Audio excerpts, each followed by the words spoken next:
Hey everyone, this is Dr. Patterson. We're gonna tackle chapter. Let me get that out of your way.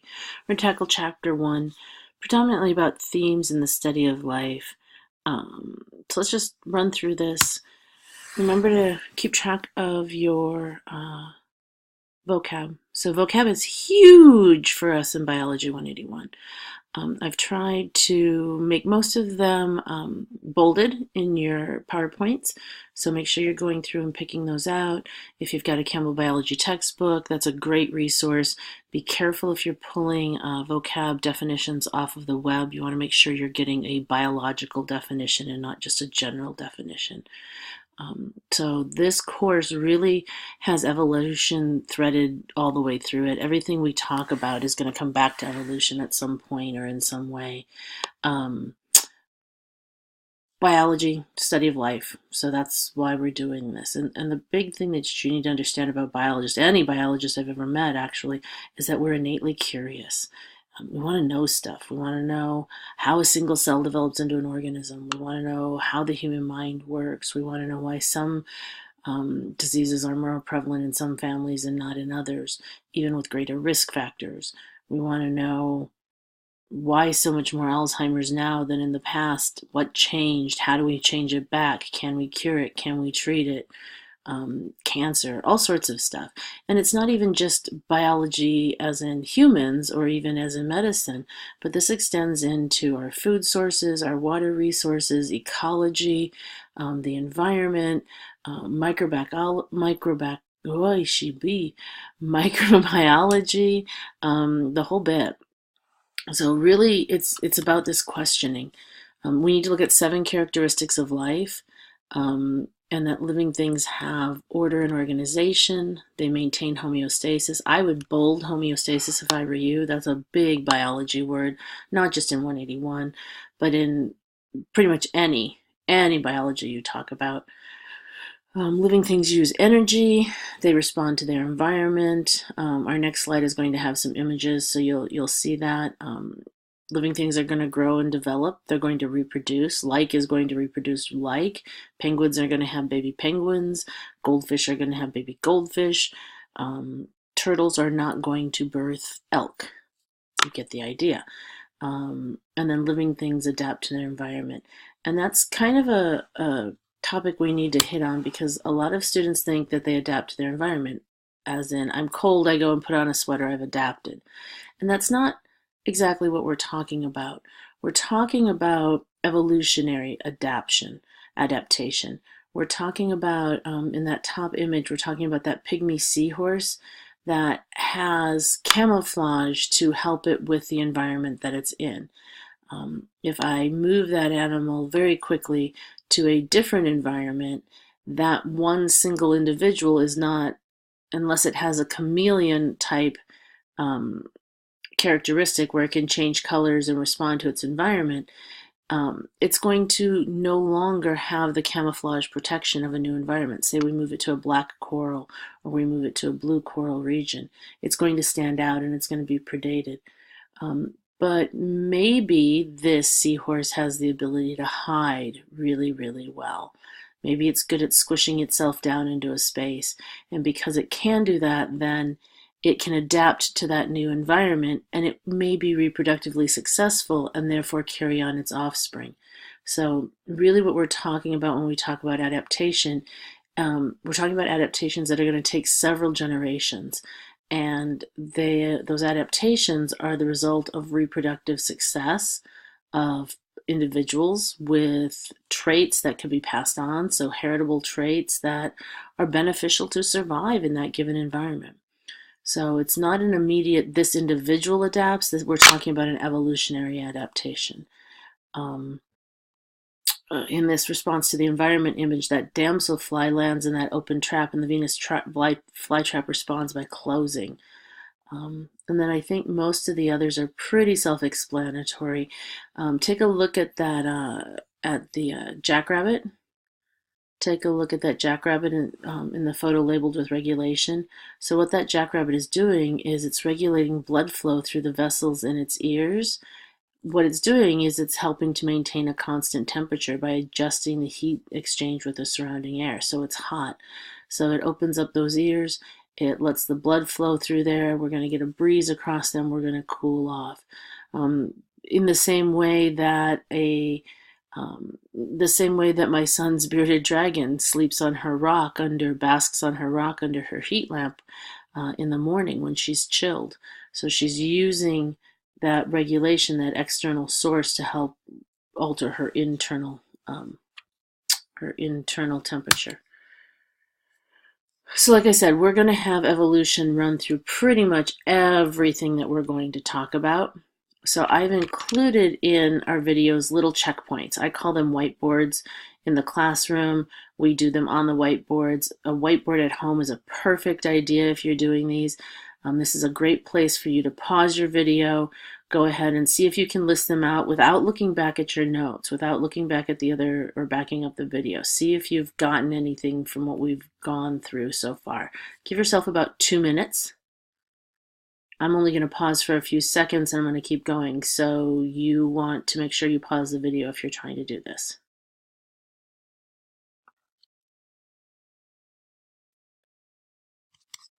Okay, so the first theme in biology that we're going to talk about is that properties emerge with each level of organization or each level within a hierarchy. So we're going to get new characteristics, new traits, new properties. And we can study biology, we can study life at any of the levels. We can take it all the way down to molecules, or we can look at it as a big gestaltic whole and look at the biosphere. So typically, I like to ask questions that require lists, that require order, that require understanding, and this is a great option for that. The biosphere is composed of ecosystems. Those ecosystems are composed of communities. Communities are composed of populations. Populations are composed of organisms, and you can read the rest. But before we move on, I want to give you some examples. So the biosphere, the whole planet, the Earth, is made up of ecosystems. Can you think of different ecosystems? Okay, when somebody asks me ecosystems, I think rainforest, I think tundra, I think desert, I think Great Plains in the Midwest, I think tropical rainforest versus jungles, I think the Arctic. Okay, all those different ecosystems. And then within each of those ecosystems, we have communities. Those communities are all of the living, the organic and the inorganic, the water, the soil, that makes up those ecosystems. So we have communities. And maybe we have varied communities within an ecosystem. Maybe we have a more dry portion of the rainforest. Maybe we have the river portion of the rainforest. Within those communities, we have populations. Populations are going to be groups of organisms, and communities are groups of organisms. All of the trees, all of the reptiles, all of the arthropods, all of the mammals, all of the birds, okay, all of the flowering plants. Then within each of those, we have populations. So within all of the mammals, I have all of the zebra, I have all of the lions, I have all of the jackals, okay? Within each population, we'll have individual organisms or individuals. This population of zebra have 250 individual zebra, so 250 organisms. Those organisms or those individuals are made up of organs and organ systems.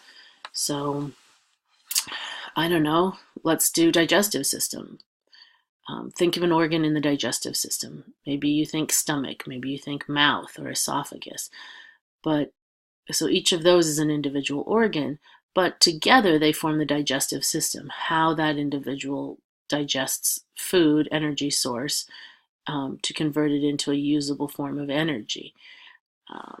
And when we talk digestive system, we're talking mouth, we're talking tongue, we're talking esophagus, we're talking stomach, the different sections of the small intestine, the large intestine, the cecum, the colon, the liver, the gallbladder, the pancreas, all sorts of stuff. Each one of those organs is composed of tissues, and tissues are 2 or more cell types working together. So I have 2 or more different types of cells, and they're working together for a common function. And then when I get 2 or more tissues working together, now I've got an organ. So I go from organs to tissues, tissues to cells. When we look at cells, we can break them down even further. We can break them down into organelles, things like the nucleus, the mitochondria, the ribosomes, the Golgi, um, the lysosomes, the peroxisomes, the smooth endoplasmic reticulum, the rough endoplasmic reticulum. All of those things make up a cell. Not every cell has every one of those things, and we'll talk about that in, like, I don't know, chapter 6. But we can take those organelles and then we can break those down into molecules and into atoms. So why were we talking about this? Why did we start this thing? Because we were talking about properties. And so your word here is emergent properties. And when something emerges, it develops, it becomes apparent. So emergent properties are the result of an arrangement or an interaction of parts within a system. So if I take a non-biological example, we can talk about a bicycle. A functioning bicycle, a put together bicycle, does a job. You can use it. You can transport yourself or even things that you're carrying from one place to another. But I can only do that when all of the necessary parts are connected in the correct way. If I attempt to do that same function, transport myself, and I'm missing a wheel, I don't have a fully functioning bicycle. I haven't developed that emergent property of a fully functioning bicycle at that point. There are some good examples in the textbooks.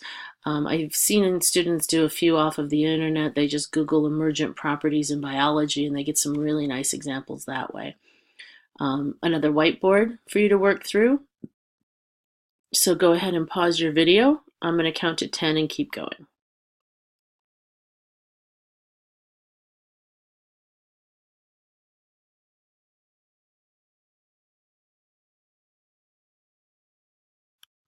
Okay, and another whiteboard.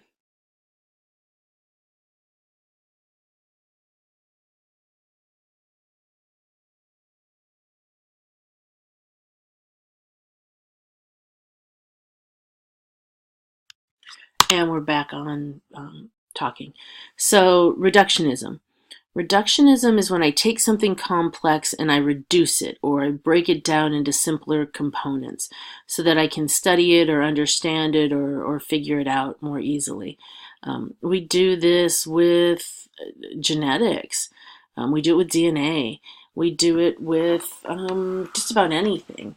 So, in understanding biological balances, so in biology, I want to understand emergent properties and reductionism. I want to put those two things together. So I have this bicycle, right? Let's go back to our bicycle. I have this bicycle and it does this wonderful thing, but I don't understand why or how. So I use reductionism to break that bicycle apart, to figure out what parts do which portion of the function. And by doing that, I understand the whole better. I understand the component parts as individual component parts, and I understand that when I put them together in a very specific way, they do something they couldn't do on their own. And that's how we use reductionism and emergent properties together.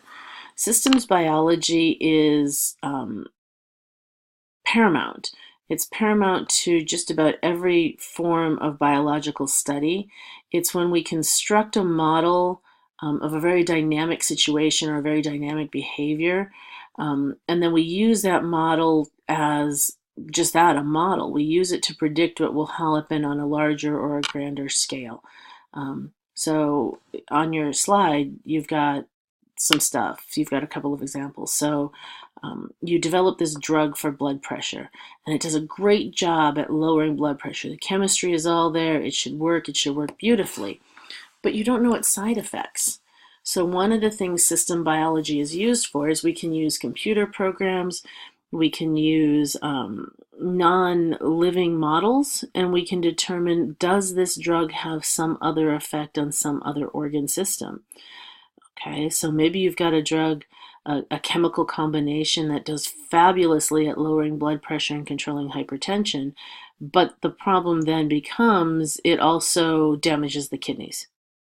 So lowered blood pressure is great. Damaged kidneys, really bad. If you want to take an example not medically related, let's talk about CO2 in the biosphere. So how do we have those projection models of what's going to happen to the planet? We have them because of systems biology. So really systems biology are great projection models. And we know that if we increase CO2 at this rate, based on past changes in the biosphere, we can predict what will happen overall to the biosphere in the future. And that's really what systems biology is all about. This is important.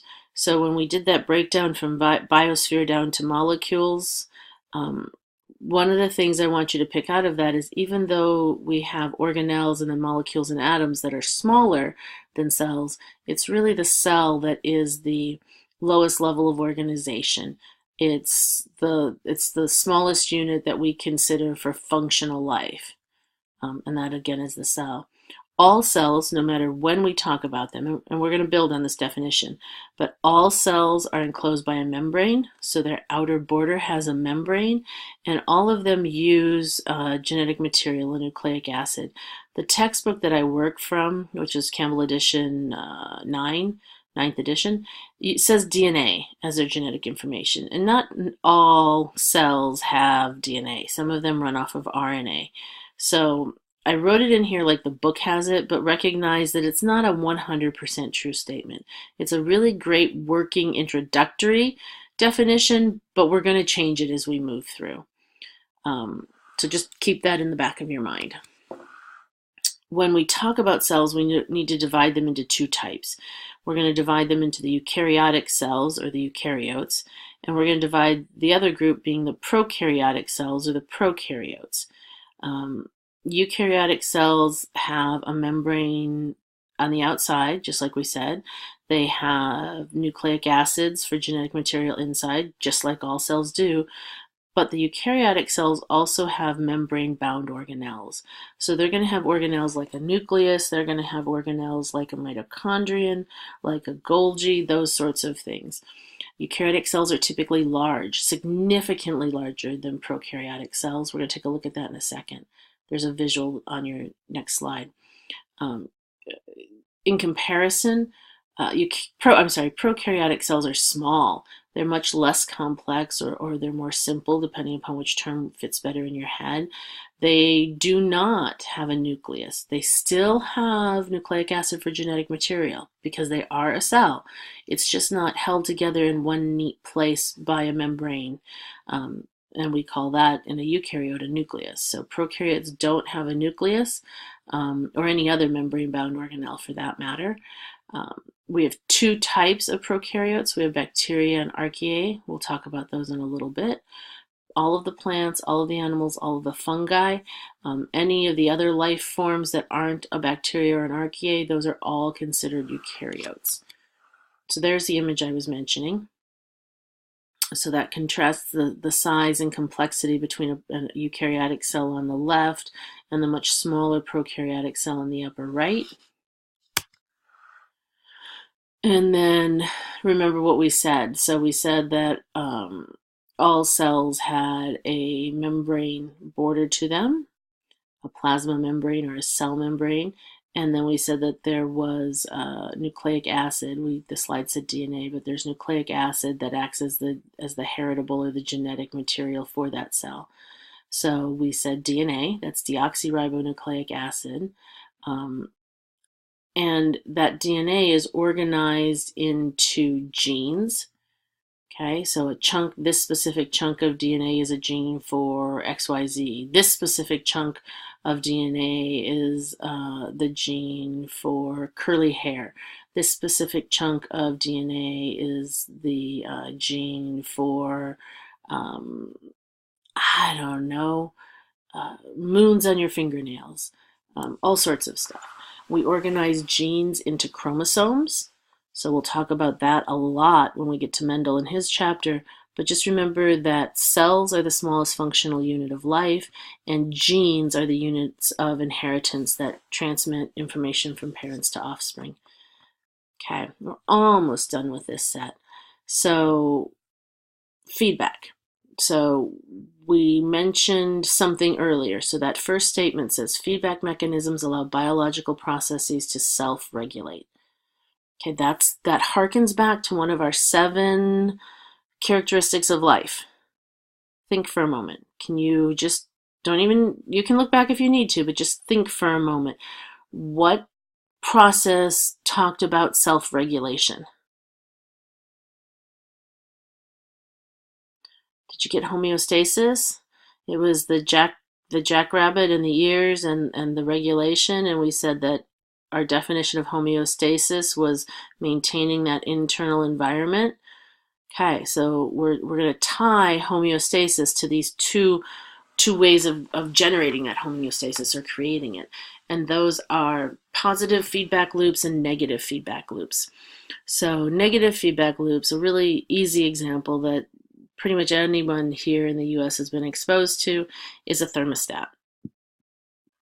Okay, if you live here in the desert, where we are in Chandler Gilbert, it gets really hot here in the summer, and most homes have an air conditioner. So the thermostat is set to a specific temperature or a set point. When the internal environment of the home exceeds that set point, there's a trigger switch, and the cooling unit and air handler kick on, and we start to blow cold air into the environment. The more cold air we blow into the environment, something happens, and the ambient temperature in that space cools. It drops down. When it drops down back to the set point, the trigger switch flips back, the air handler and the cooling unit shut off, and we no longer blow cool air. So in this way, this negative loop means that the more of the product that we accumulate, the more cold air we blow out through the air handler, the more of that cold air we accumulate, what ends up happening is the less of it we need. Because we drop the temperature, we're eventually going to shut it off. So it's one of these things where it's self-limiting, really. I can only do this for so long before the thermostat is going to shut this process off. Positive feedback is the exact opposite. It's like a snowball effect. Okay? So the more of something I do, the bigger it gets and the more I do. So if I start a snowball rolling down a very steep hill, it accumulates more snow. The more snow it accumulates, the further and faster it rolls. If we talk about this in the body, this is just like birthing puppies. The more the puppies push against the cervix, which is the exit from the uterus, the more the cervix stretches and stimulates the brain, specifically the hypothalamus and the posterior pituitary, to release a hormone called oxytocin. That oxytocin causes the uterus to contract, which pushes the puppies against the cervix, which causes more stretch, which just snowballs. So the more contraction I get, the more push on the cervix, the more push on the cervix, the more contraction. And that's a positive feedback loop. So it really truly is a self-fulfilling or a self-promoting process. Taxonomy is a branch of biology that helps us to classify and name species. We can thank Carl Linnaeus for our forays into taxonomy. He's really interesting if you have a minute and you want to read about him. But he gave us this system that allows us to divide organisms, or really even anything, through a series of questions or through a series of steps. You do need to know these in order, so you do need to know domain, kingdom, phylum, class, order, family, genus, species. Okay? Kingdom, phylum, class, order, family, genus, species. Some people just memorize it. I've put on the bottom of your slide the mnemonic I use to help teach my own children. Did King Philip come over for grand spaghetti? Just they typically would flip family and order around. That was the one they mixed up the most, and so it helped them to have a mnemonic to be able to learn it. And then 3 domains. So we have 3 domains. We used to have a 5, or we we have a 3-domain system. It kind of shifted. So we didn't have a domain system. We had a 5-kingdom system previously, but now we've added in these 3 domains, and then that helps us to divide the kingdoms a little bit better. So 3-domain system that we currently use is the domain bacteria. That's where all the bacteria are going to be. The domain archaea. Okay, so those two combined together are going to give us the prokaryotes. And then the other domain is the eukaryotes, or the eukaryote, domain eukaryote. And that's going to have everybody else in it. It's going to have 3 kingdoms in it. It's going to have plants, so kingdom plantae, the animals, kingdom mammalia, and then the fungi are kingdom fungi. There's the righty right to go with the talky talk that I just said, in case you need help with the spelling.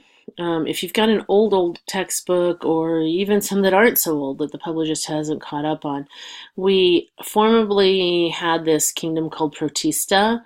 Most of the protists have been reclassified and moved into separate kingdoms now. We've learned more. The more we learn, the better we are at our classifications. So Darwin, Charles Darwin, most of you have heard about Charles Darwin. He did a lot of work and a lot of study and a lot of observation, and he was really very bright. But he was also in a time where science wasn't fully and truly accepted by everyone. So he had some observations, excuse me, those are on the left. He had some inferences that he made from those observations, those are on the right. Please read through those. Please make sure that you understand what those mean. If you've got any questions, you can always ask me. But I'm going to kind of put them and sum them up in a way. So here's an example of, coming up is an example of Darwinian thought process, okay? All right, so I've got this population of beetle bugs. So we're going to talk about natural selection. Really what's going on here is natural selection and adaptation. So we have this population of beetle bugs. And in this population of beetle bugs, they range in color. We have variation. They're from kind of almost a white to a light gray to a medium gray to a medium darker gray to a dark gray, and then to an almost black. So I have populations with varied traits. These traits are inheritable. The pale-colored adult beetles pass those same color traits on to their offspring. And then we have a predator show up. And this predator, in my example, has the ability to pick out the lighter colored beetles more readily. Okay, they're easier, for whatever reason, for this bird to find and catch. So we have elimination of individuals from that population. Do we have all the individuals go away instantaneously? No, this takes time. But if this particular predator is able to catch this specific color of beetle, we're going to see less of those beetles grow to adulthood. We're going to see less of those beetles reproduce. What we are going to see is the darker beetles able to reproduce more. Not because they're better breeders, but simply because they survive longer. They survive to a reproductive age, and they're capable of producing offspring. What's going to happen over time, and this is truly what natural selection and adaptation is about, what we're going to have is we're going to have an increased frequency of traits that enhance the survival. This is where survival of the fittest comes from. That doesn't mean you're the biggest, the strongest, the fastest, the tallest, the cutest, the smartest, the whatever. What it means is that you have some trait or traits that allow you to better survive in this environment. And because you can better survive in this environment, you're more likely to reproduce. And in reproducing, if these traits are heritable, you're going to pass on those traits to your offspring. And in theory, provided the environment doesn't change dramatically, your offspring are going to have better survivability as well. Okay, so we need to talk about types of data. What is data? So data is, or data, you can say either, are recorded observations or items information. Something you measure, something you see, something you count, something you calibrate, something you observe. We have qualitative data and we have quantitative data. Two differences. Qualitative data are things that we measure or count. Quantitative data are much more subjective. I can't measure, I can't count it. It's on a gradation and it's based a little bit on opinion, okay? We tend to organize this type of data into tables and graphs. I'm going to show you an image.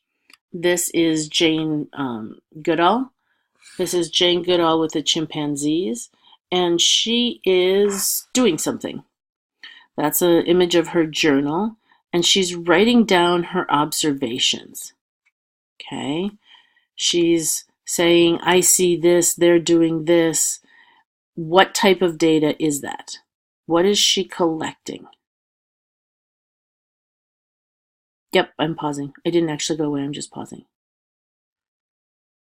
Okay, I'm going to call that type of data quantitative data. And the reason I'm going to call it quantitative data, I mean, I can count the number of chimpanzees, absolutely.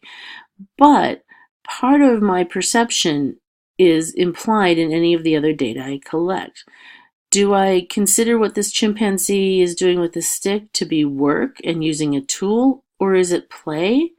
Or is it some random nonsensical act and this animal is just moving a stick across a log? Okay? Depending upon who you are and the way you come at this problem or this observation may alter how you see the situation. It's like color. So one of my favorite colors is blue.